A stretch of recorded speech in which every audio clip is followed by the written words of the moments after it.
At the center of Greyhaven stands the Meridian Tower.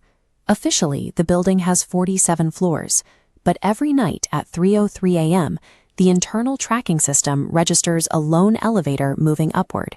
It passes the 40th floor, clears the 47th, and then violently stops at floor 48, a space that exists outside the physical boundaries of the structure. The original 1989 construction documents are definitive. The building's steel framework caps 47 distinct residential layers. Above the highest apartment, there is only a solid concrete ceiling and a flat roof housing mechanical equipment. The 48th floor was a myth until a resident reported footsteps on her ceiling.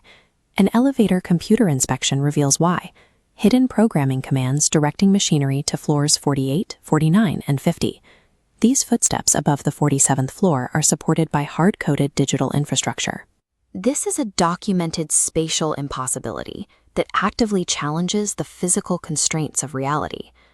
The foundation of this spatial distortion traces back to the tower's unusually rapid construction in 1989. The building opened 6 months ahead of schedule, but during the final phase, 3 steelworkers vanished from the site. No bodies were recovered, and local municipalities have zero record of an investigation. Shortly after the grand opening, the lead architect abruptly resigned. He retreated from public life entirely, severing all communication with his firm and the City Planning Commission. Before disappearing, he forwarded a single typed memo to the property developers. It contained no technical explanations. It consisted of a single, heavily underlined instruction: do not add another floor. A comparison of 1989 resident data reveals a mathematical impossibility. The ledger documents 31 original tenants moving in. By December, census records show only 24 individuals registered. 7 people are unaccounted for, leaving no trace in any database, building log, or death certificate. The Meridian consumes its own history. As residents vanish, the building adds new, impossible space to its layout, replacing human data with physical mass. The investigation into this anomaly relies on the perspective of Daniel Reyes, a night shift security guard who has supposedly patrolled the Meridian for 6 years. He knows the building's maintenance rhythms and the daily habits of its residents. But the lobby's closed-circuit footage reveals a contradiction in Daniel's environment. Late-night residents walk directly across his patrol routes, without making eye contact. In several feeds, physical bodies appear to pass cleanly through Daniel's position at the front desk. The breaking point in Daniel's reality surfaces when he finds a Polaroid photograph of himself standing in the lobby. The timestamp on the image places it 3 months before his own employment records state he was even hired. Daniel's ex-wife provides the final piece of the timeline. In a recorded call, she confirms that they have not spoken recently because Daniel perished in a high-rise fire 3 months prior. The man attempting to solve the mystery is its primary victim. Daniel is policing a constructed illusion designed to hide the finality of his own death. The Meridian operates in 2 states. To the living, it is a concrete tower. To the dead, it acts as an amnesiac purgatory, expanding internally to trap those who lose their lives within its walls. This diagram illustrates the dual-state logic. On the left is the physical concrete tower, and on the right is a shifting metaphysical structure created from the memories of the deceased.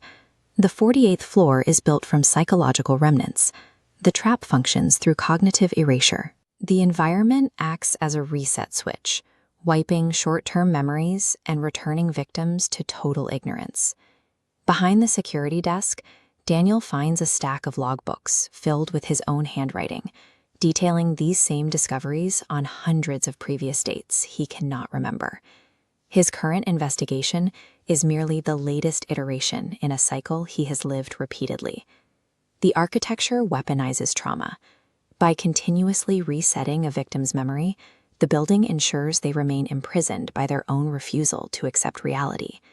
The manipulation reaches its peak inside apartment 4807. This space serves as the epicenter of the trap, where the building tailors its environment to break the individual defenses of whoever crosses the threshold. For Daniel, the room manifests an interactive illusion of his 10-year-old daughter. The building understands his driving motivation is the guilt of missing his family, and it uses her voice to beg him to stay. The room forces an impossible choice.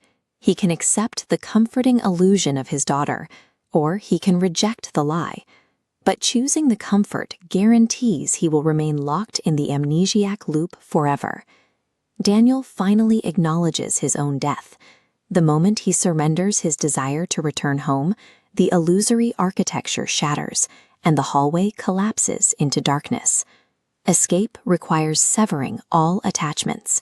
The victims must let go of the emotional anchors that tie the dead to the living. With the illusion broken, the perspective returns to the physical meridian lobby. Morning light streams through the glass. The environment appears ordinary and fully resolved. A new guard arrives for the early shift. It is Daniel Reyes again. He appears completely alive, his memory once again a blank slate. The elevator control panel lights up. The internal machinery engages, bypassing all safety protocols, and the car begins its ascent back to the 48th floor. Daniel's act of sacrifice merely reset the amnesiac system. The structure of the building remains unbroken, waiting for him to step out of the doors and begin the investigation once more.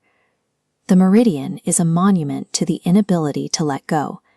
It traps the human mind in a feedback loop of unresolvable grief, turning memory into a permanent, inescapable prison.